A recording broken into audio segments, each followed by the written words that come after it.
Salut, le triangle est de loin la figure géométrique qui amène le plus de théorèmes en mathématiques. Alors aujourd'hui, nous allons voir l'un de ces théorèmes appelé théorème de sinus et après nous allons donc appliquer cela. Alors on donne donc ABC un triangle tel que pose AB égale petit c, AC égale à petit b et BC égale à petit a. Dans la première question, on dit à l'aide des calculs de l'aire de ce triangle, montrer que A sur sinus de l'angle A est égal à B sur sinus de l'angle B est égal à C sur sinus de l'angle C. Deuxième question, on donne la distance BC, mesure de l'angle A, et la distance AC, on demande de calculer la mesure de l'angle B. Bien, alors nous allons commencer par la première question. Nous allons donc prouver cette double égalité. C'est pour cela, réalisons l'esquisse. Alors là, c'est C, donc voilà le triangle. On a dit en calculant l'aire, donc on va calculer l'aire de ce triangle-ci de plusieurs manières. Alors, vous savez, l'aire d'un triangle, c'est quoi? L'aire d'un triangle, c'est base fois hauteur divisé par 2 ou encore 1/2 de la base fois la hauteur. Donc, qu'est-ce qu'on va faire? On va commencer par représenter les hauteurs dans ce triangle-ci. On commence par représenter la hauteur issue de A. Qu'est-ce que la hauteur dans un triangle? La hauteur dans un triangle est la droite qui passe par un sommet et est perpendiculaire au support du côté opposé. Donc ici, je vais tracer comme ceci. Donc, voici la hauteur issue de A. J'appelle le point CH. Je vais tracer la hauteur issue de B. Qu'est-ce qu'il fait donc? Du côté opposé au sommet B. Et je vais... Voilà. Donc, voici la hauteur issue de B. J'appelle ça quoi? Appelons ça K. Alors, je vais aussi construire la hauteur issue du sommet C. Qu'est-ce qu'elle veut faire? Voici C. Voici le côté opposé au sommet C. Donc, je vais comme ça. Et je viens là, ça doit être perpendiculaire comme ceci. Donc ici, appelons ça par exemple J. Bien, voilà, j'ai conçu les hauteurs issues des différents sommets. Que vais-je faire maintenant? Je vais écrire la formule de l'aire dont la hauteur est issue du sommet A. Alors, donc, l'aire, si écrit la formule de l'aire dont la hauteur est issue du sommet A, ça va faire quoi? Ça va faire la base par rapport à la hauteur issue du sommet A, c'est quoi? C'est BC. Donc, je vais écrire, ça fait 1/2 de BC. BC fois quoi? Fois la hauteur AH.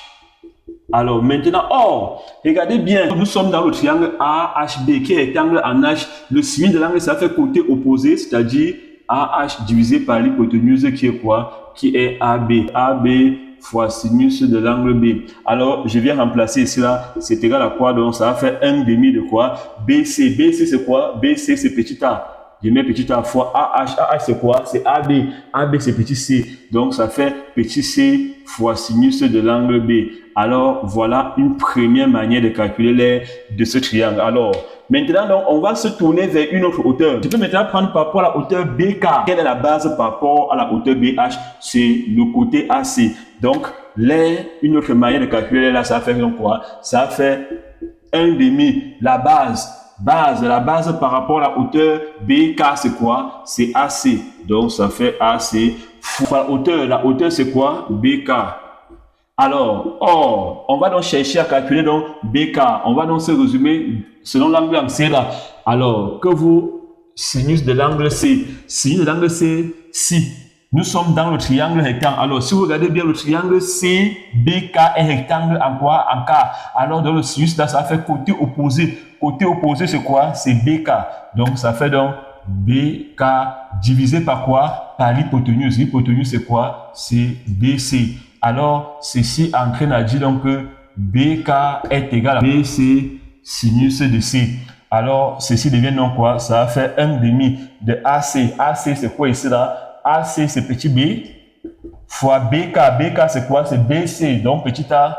Voilà la deuxième formule pour le calcul de l'aire. Alors, on passe à la troisième formule. La troisième formule, maintenant, on va se situer par rapport à la hauteur issue de C. Donc, c'est CJ. Le côté opposé, c'est quoi? C'est AB. Donc, la troisième manière ici, là, l'aire, ça va faire quoi? Ça va faire 1/2. La base par rapport à la hauteur CJ, c'est quoi? C'est AB. Donc, ça va faire AB, base fois la hauteur CJ. Alors, on va donc calculer CJ. Ici, là, il faut un peu faire attention. Quand on regarde bien, on va plutôt se situer dans le triangle rectangle AJC. Alors, dans le triangle rectangle AJC, ici, là, je vais plutôt calculer le sinus de l'angle C.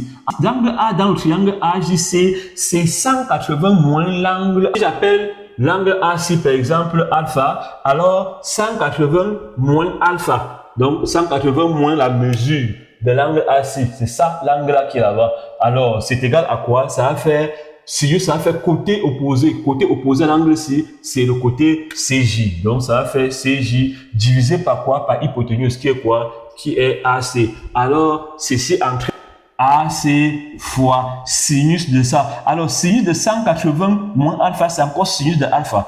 Alors, donc, ça fait donc sinus de alpha. Voilà la troisième manière. On va donc égaler toutes les ailes là. Je vais multiplier partout par 2. Je vais diviser partout par ABC. Donc, là sur A, B, C. En simplifiant donc ça avec ceci, ça va sinus de B sur quoi? Sur petit b est égal. En faisant donc les inverses partout là, ça va donner quoi? Nous avons de montrer cette relation-ci. Bien, on va donc passer à la deuxième question. Pour calculer mesure de B ici, la mesure de l'angle B. J'ai A, j'ai l'angle A. J'ai B, je cherche l'angle B. Donc, je vais prendre les deux ici. Je vais écrire, il a dit quoi? A vaut combien? A vaut 1. Donc, j'emplace A par sa valeur, ça fait 1. Sinus de A. Comme si le champ c'est 1,5, ceci va donner 2. Donc, ça va faire 2 est égal à quoi? Ça va faire racine de 3 sur sinus de quoi? Sinus de B. Alors, ceci entraîne à dire que quoi? Que sinus de B est égal à quoi? Est égal à racine de 3 sur combien? Sur 2. Quel est l'angle aigu dont le sinus donne combien? Racine de 3 sur 2, c'est 60 degrés. Donc B est égal à combien? À 60 degrés. Donc voilà.